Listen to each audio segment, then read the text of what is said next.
കൃപാസന.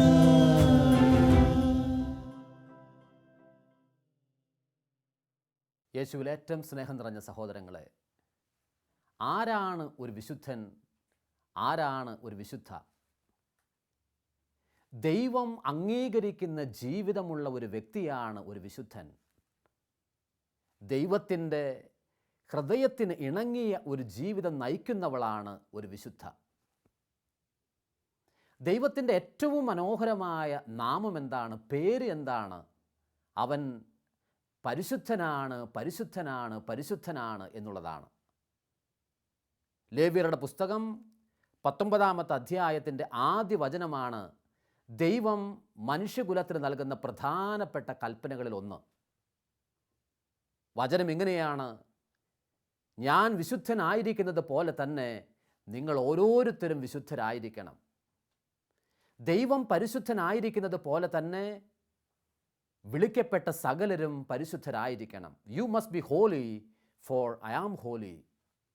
ഈ വാചകത്തെ ഒരിക്കൽ കൂടി ഉദ്ധരിച്ചുകൊണ്ട് പത്രോസ്ലീഹ എഴുതിയ 1-ാമത്തെ ലേഖനം 1:16 നമ്മൾ ഇങ്ങനെ വായിക്കും: ഇതാ നിങ്ങളെ വിളിച്ചവൻ പരിശുദ്ധനായിരിക്കുന്നത് പോലെ തന്നെ നിങ്ങൾ ഓരോരുത്തരും പരിശുദ്ധരായിരിക്കണം എന്ന്.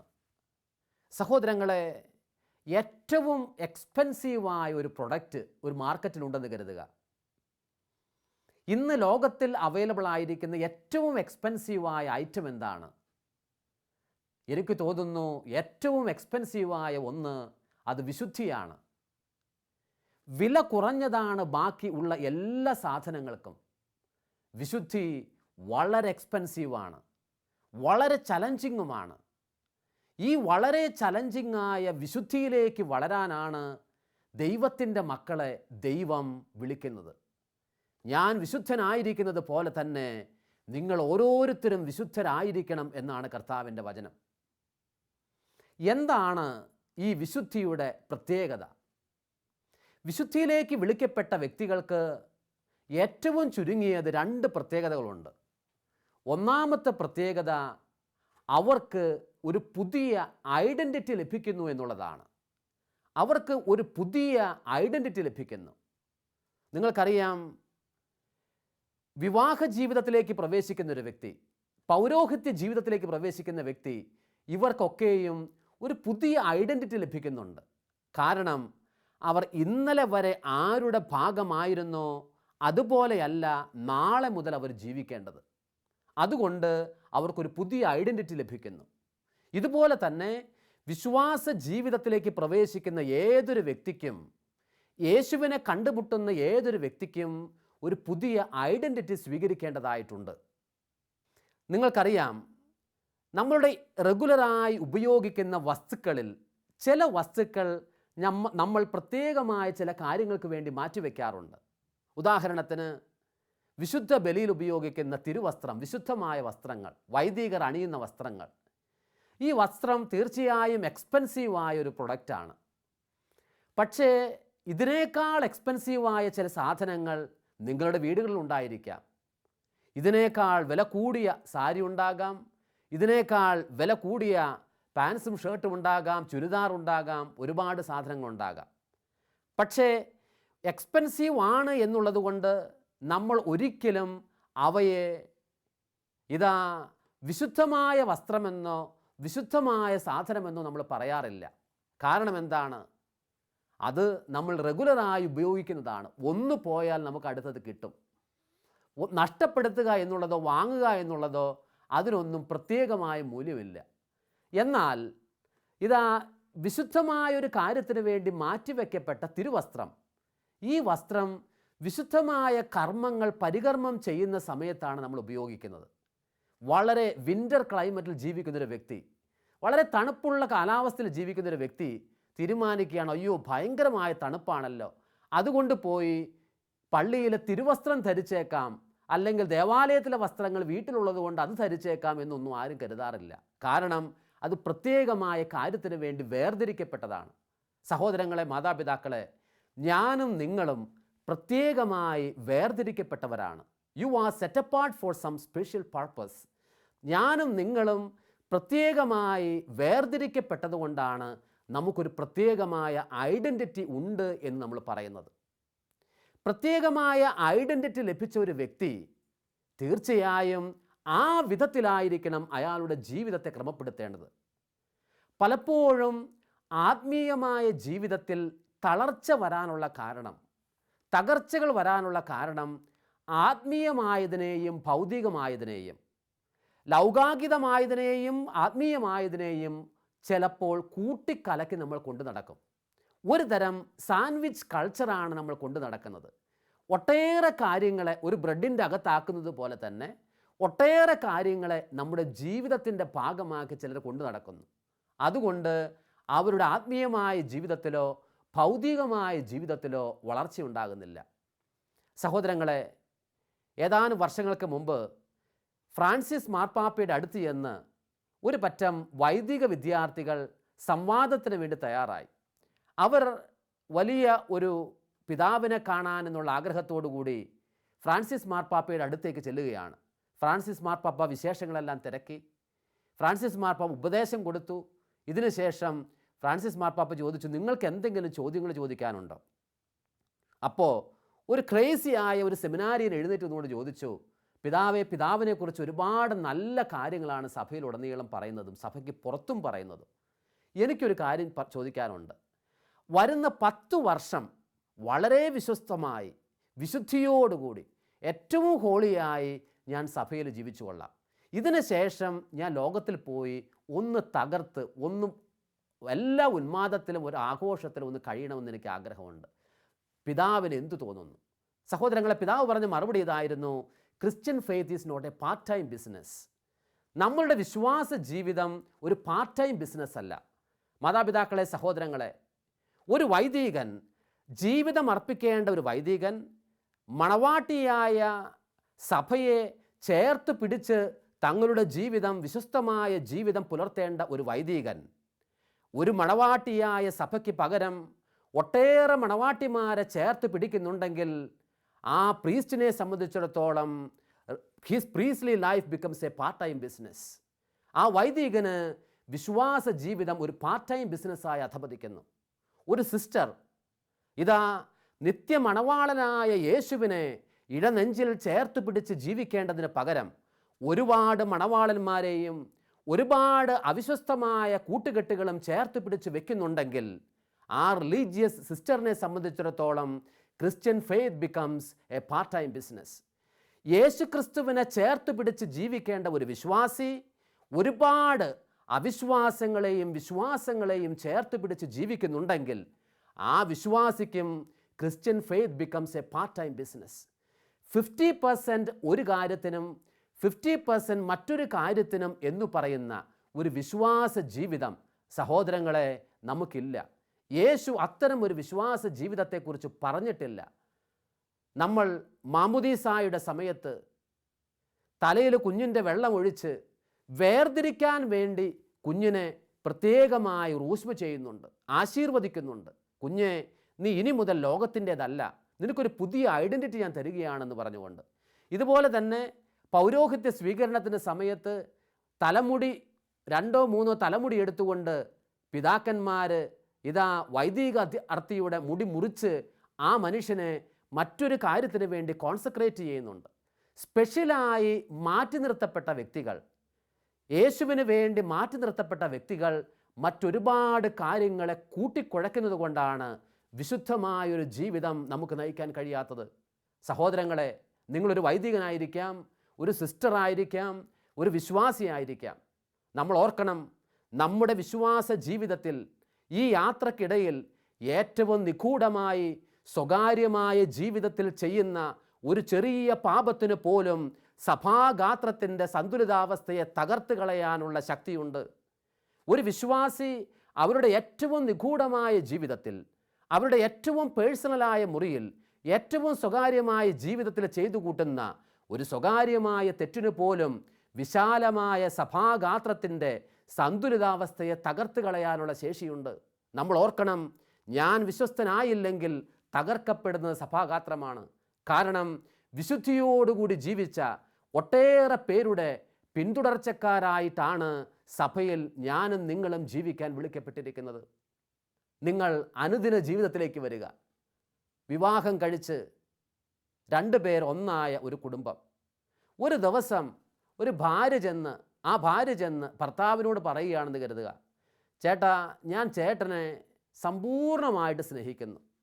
ഞാൻ ചേട്ടനെ എൻ്റെ ജീവിതത്തിൻ്റെ 90% സ്നേഹിക്കുന്നു, 90% സ്നേഹിക്കുന്നു. പക്ഷേ കൂട്ടത്തിൽ ബാക്കി വരുന്ന ഒരു 10% തൊട്ടടുത്ത ഫ്ലാറ്റിലെ, തൊട്ടടുത്ത വീട്ടിലെ മറ്റൊരു ചേട്ടനെയാണ് ഞാൻ സ്നേഹിക്കുന്നതെന്ന് പറഞ്ഞാൽ, സഹോദരങ്ങളെ, ജീവിത പങ്കാളിക്ക് അത് സഹിക്കാനായിട്ട് കഴിയുമോ?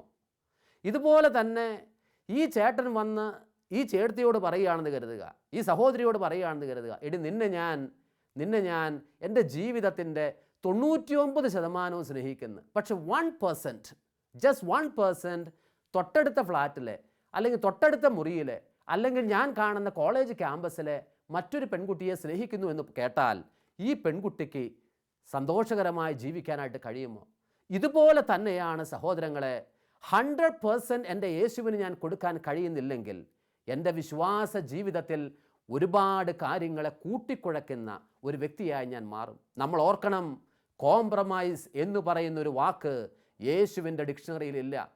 കോംപ്രമൈസിന് യേശു തയ്യാറായിരുന്നുവെങ്കിൽ അവൻ നമുക്ക് വേണ്ടി പീഡിപ്പിക്കപ്പെടാൻ വിട്ടുകൊടുക്കപ്പെടുമായിരുന്നില്ല, അവൻ്റെ ദേഹം തകർക്കപ്പെടുമായിരുന്നില്ല, അവൻ മുൾമുടി ധരിപ്പിക്കപ്പെടുമായിരുന്നില്ല. കോംപ്രമൈസ് എന്ന് പറയുന്ന വാക്ക് യേശുവിൻ്റെ ഡിക്ഷണറിയിലില്ല. ഇത് അറിഞ്ഞുകൊണ്ടാണ് പൗലോസ് അപ്പസ്തോലൻ റോമാക്കാർക്ക് എഴുതിയ ലേഖനത്തിൽ നമ്മൾ വായിക്കുന്നുണ്ട്. ഇതാ വചനം വളരെ ശ്രദ്ധേയമാണ്. 2 കൊറിന്തോസിൻ്റെ 6:14 മുതലുള്ള വചനങ്ങളിലാണ് പറയുന്നത്. വചനം ഇങ്ങനെ പറയും, നീതിയും അനീതിയും തമ്മിൽ എന്തു ബന്ധമാണുള്ളത്? പ്രകാശത്തിന് അന്ധകാരവുമായി എന്തു കൂട്ടുകെട്ടാണുള്ളത്? ക്രിസ്തുവിന് ബലിയാലുമായി എന്ത് യോജിപ്പാണുള്ളത്? ദൈവത്തിന് ഇതാ വിഗ്രഹങ്ങളുമായി എന്തു പൊരുത്തമാണുള്ളത്? നമ്മൾ ജീവിക്കുന്ന ദൈവത്തിൻ്റെ ആലയങ്ങളാണ്. വചനം വളരെ ശ്രദ്ധേയമാണ്. നീതിയും അനീതിയും തമ്മിൽ ബന്ധമില്ല, പ്രകാശത്തിന് അന്ധകാരവുമായി ബന്ധമില്ല, ക്രിസ്തുവിന് ബലിയാലുമായി ബന്ധമില്ല, ദൈവത്തിൻ്റെ ആലയത്തിന് വിഗ്രഹങ്ങളുമായി ബന്ധമില്ല. അതുകൊണ്ട് ദൈവത്തിന് വേണ്ടി കോൺസെൻട്രേറ്റ് ചെയ്യപ്പെട്ട വ്യക്തികൾ, ദൈവത്തിന് വേണ്ടി മാറ്റി നിർത്തപ്പെട്ട വ്യക്തികൾ സ്വന്തം ശരീരത്തെ പ്രഥമമായി ദൈവത്തിന് ബലിയായി അർപ്പിക്കണം. അതുകൊണ്ടാണ് പൗലോസ് ഉദ്ബോധിപ്പിക്കുന്നത്, നമ്മൾ ദേവാലയങ്ങളിൽ ബലിയർപ്പിക്കുന്നതിന് മുമ്പേ, അൾത്താരകളിൽ ബലിയർപ്പിക്കുന്നതിന് മുമ്പേ ഏറ്റവും പരമപ്രധാനമായ ബലി നമ്മൾ നടത്തേണ്ടത്, ആരാധന നമ്മൾ നടത്തേണ്ടത് നമ്മളുടെ ശരീരത്തിൽ തന്നെയാണ്. എൻ്റെ ശരീരത്തിൽ എൻ്റെ ദൈവത്തിന് ഞാൻ ബലി അർപ്പിച്ചിട്ടേ ഞാൻ മറ്റൊരിടത്തിലും ഞാൻ എൻ്റെ ദൈവത്തിന് ബലി അർപ്പിക്കുന്നുള്ളൂ. അതുകൊണ്ട് പ്രഥമമായ ബലി എൻ്റെ ശരീരത്തിന് ഞാൻ അർപ്പിക്കണം. എൻ്റെ ശരീരം ദൈവത്തിൻ്റെ പരിശുദ്ധാത്മാവിൻ്റെ ആലയമാണെന്ന് തിരിച്ചറിഞ്ഞുകൊണ്ട് ജീവിക്കാൻ എനിക്ക് കഴിയുന്നുണ്ടോ? എന്നെ കേൾക്കുന്ന നിങ്ങൾക്ക് കഴിയുന്നുണ്ടോ? സഹോദരങ്ങളെ, നമുക്ക് നമ്മുടെ ശരീരങ്ങളെ ദൈവത്തിൻ്റെ പരിശുദ്ധാത്മാവിൻ്റെ ആലയങ്ങളായി മനസ്സിലാക്കി ദൈവ തിരുമുമ്പിൽ അർപ്പിക്കാൻ കഴിയുമ്പോൾ, അതിനനുസൃതമായി മാത്രം നമ്മുടെ ജീവിതത്തെ രൂപപ്പെടുത്താൻ കഴിയുമ്പോഴാണ് നമ്മൾ ദൈവത്തിൻ്റെ വിശുദ്ധിയുടെ സ്വന്തമാകുന്നത്. സ്പെഷ്യൽ ഐഡൻറ്റിറ്റി ലഭിച്ച മനുഷ്യരെ പോലെ നമ്മുടെ ജീവിതത്തെ നമ്മൾ ക്രമപ്പെടുത്തുന്നത്. അപ്പോൾ ഓർക്കുക, വിശുദ്ധിയിലേക്ക് വിളിക്കപ്പെട്ട വ്യക്തിയുടെ ഏറ്റവും പ്രധാനപ്പെട്ട സവിശേഷത എന്തെന്ന് വെച്ചാൽ, ആ വ്യക്തിക്ക് ഒരു പുതിയ ഐഡൻറ്റിറ്റി ലഭിക്കുന്നു, ഒരു പുതിയ വ്യക്തിത്വം ലഭിക്കുന്നു. ഈ വ്യക്തിത്വത്തിന് അനുസൃതമായി ആ വ്യക്തി അവരുടെ ജീവിതത്തെ രൂപപ്പെടുത്താൻ വിളിക്കപ്പെടുകയും ചെയ്തിരിക്കുന്നു.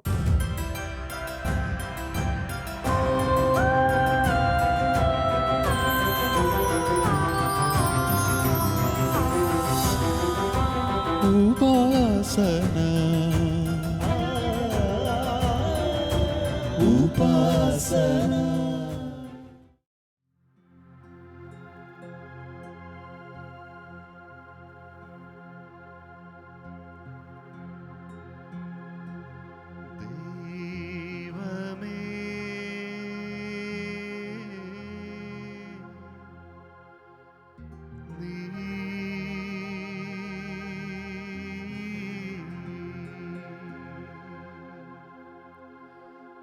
പരിശുദ്ധനാകുന്നു.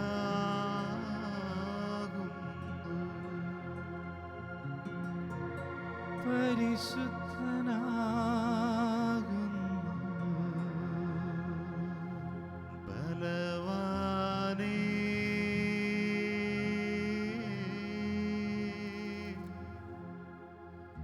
നീ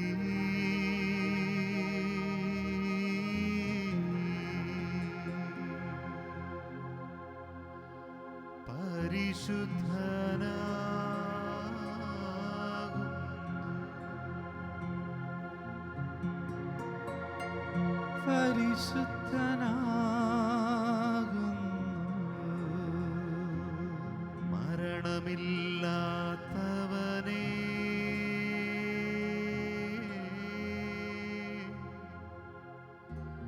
നീ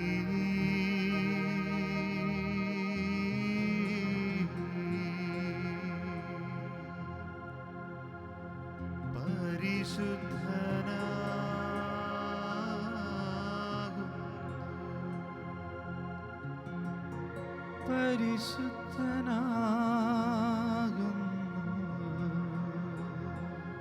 ഞങ്ങൾക്കു വേണ്ടി ക്രൂശിക്കപ്പെട്ടവനേ,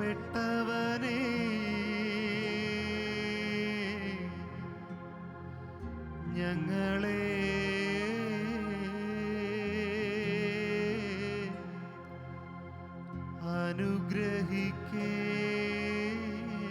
അനുഗ്രഹിക്കണമേ, അനുഗ്രഹിക്കണമേ.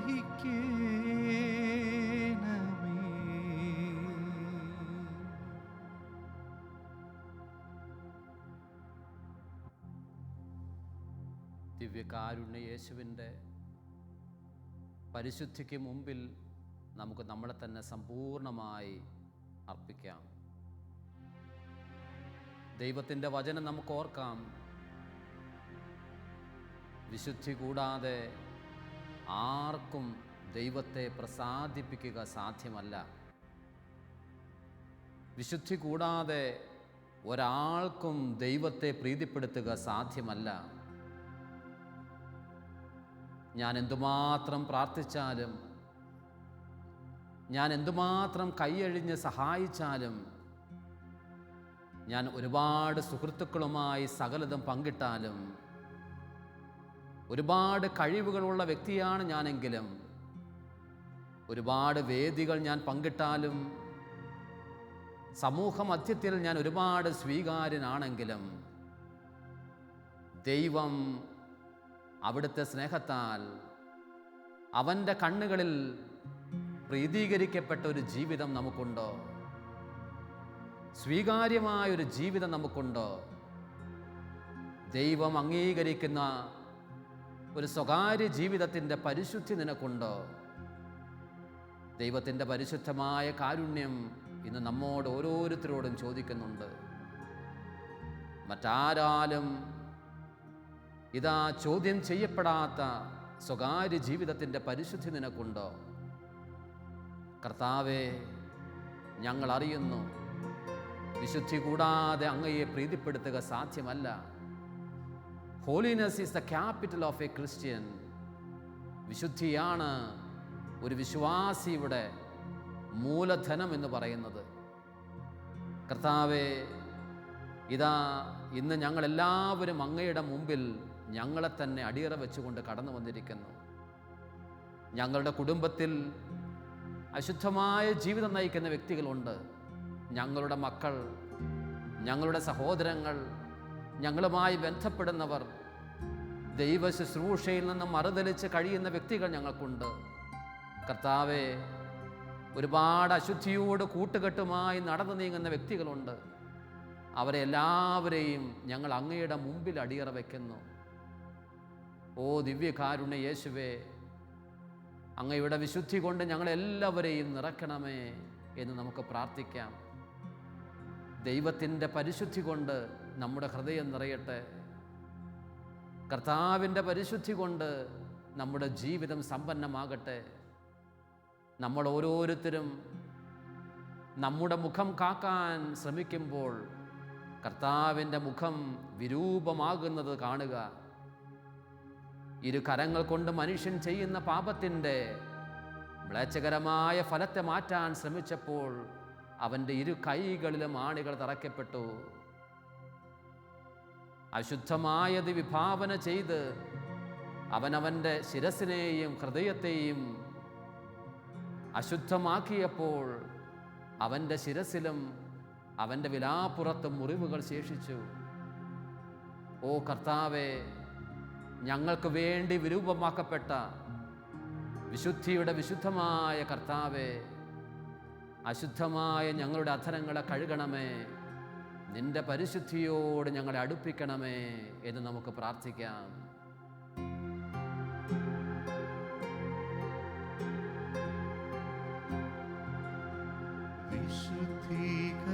വിശുദ്ധീകരിച്ചിടണേ ദൈവമേ, വിശുദ്ധീകരിച്ചിടണേ എൻ ദേഹവും ആത്മാവും മാനസവും പൂർണ്ണമായി പവിത്രീകരിച്ചിടണേ.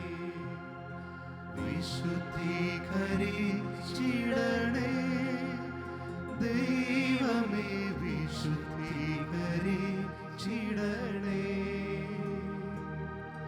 എൻ ദേഹവും ആത്മാവും മാനസവും പൂർണ്ണമായി പവിത്രീകരിച്ചിടണേ. ദിവ്യകാരുണ്യ യേശുവിലേക്ക് നമ്മുടെ കരങ്ങൾ നമുക്ക് നീട്ടിപ്പിടിക്കാം. നമുക്കറിയാം, നമ്മൾ ഓരോരുത്തരും അശുദ്ധമായ അധരങ്ങൾ ഉള്ളവരും അശുദ്ധമായ അധരങ്ങൾ ഉള്ളവരുടെ മധ്യയെ വസിക്കുന്ന മനുഷ്യരുമാണ്. നമ്മൾ കരങ്ങൾ നീട്ടുന്നത് പരിശുദ്ധിയുടെ പരിശുദ്ധമായ ദൈവത്തിലേക്കാണ്. നാം കരങ്ങൾ നീട്ടുമ്പോൾ ദൈവത്തിൻ്റെ പരിശുദ്ധി കൊണ്ട് നമ്മൾ നിറയപ്പെടുന്നു, ദൈവത്തിൻ്റെ വിശുദ്ധി കൊണ്ട് നമ്മൾ നിറയപ്പെടുന്നു. അവനോട് നമ്മൾ ചേരുമ്പോൾ അവൻ്റെ പരിശുദ്ധിയുടെ ഭാഗമായി നമ്മളും മാറുന്നു. കരങ്ങൾ നീട്ടിപ്പിടിച്ച് ചൊല്ലിത്തരുന്ന പ്രാർത്ഥന നമുക്ക് ഏറ്റുചൊല്ലാം.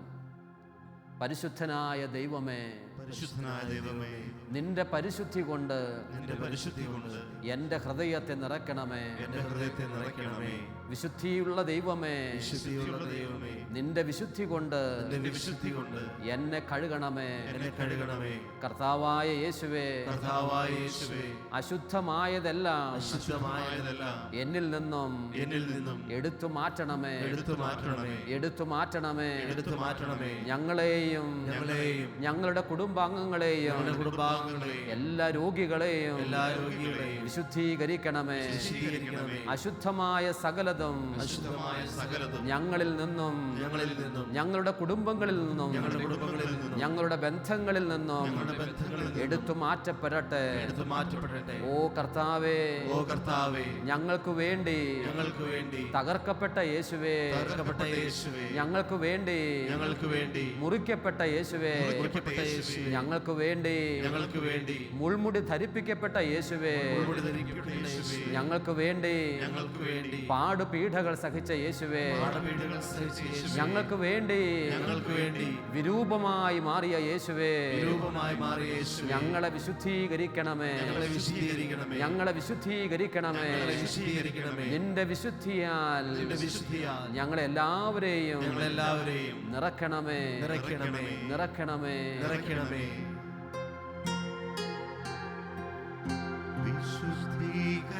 വിശുദ്ധീകരിച്ചിടണേ ദൈവമേ, വിശുദ്ധീകരിച്ചിടണേ എൻ ദേഹവും ആത്മാവും മാനസവും പൂർണ്ണമായി പവിത്രീകരിച്ചിടണേ. വിശുദ്ധീകരിച്ചിടണേ ദൈവമേ, വിശുദ്ധീകരിച്ചിടണേ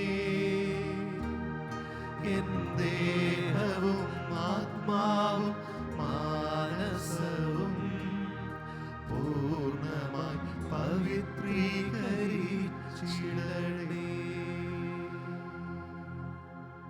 ഈശോയുടെ ആശീർവാദം നമുക്ക് സ്വീകരിക്കാം.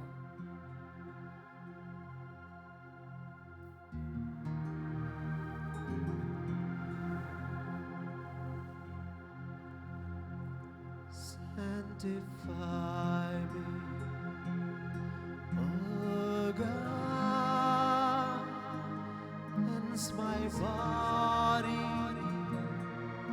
mind and soul, purify me and make me whole. Sanctify me,